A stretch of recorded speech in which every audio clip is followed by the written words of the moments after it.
শহরের বকশীগঞ্জ উপজেলা আওয়ামী লীগের অফিসে ভাঙচুর, অগ্নিসংযোগ ও বগারচর ইউনিয়ন পরিষদের চেয়ারম্যানের গাড়িতে আগুন দিয়েছে আন্দোলনকারী শিক্ষার্থীরা।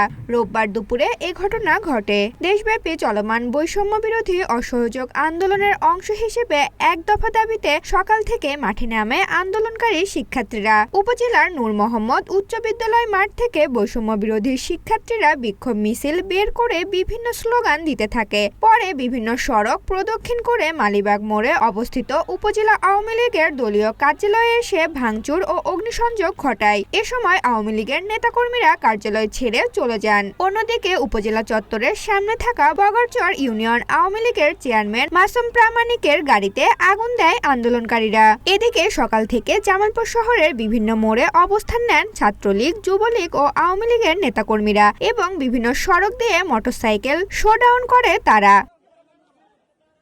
ঋতুপর্ণা চাকি, ঢাকা পোস্ট।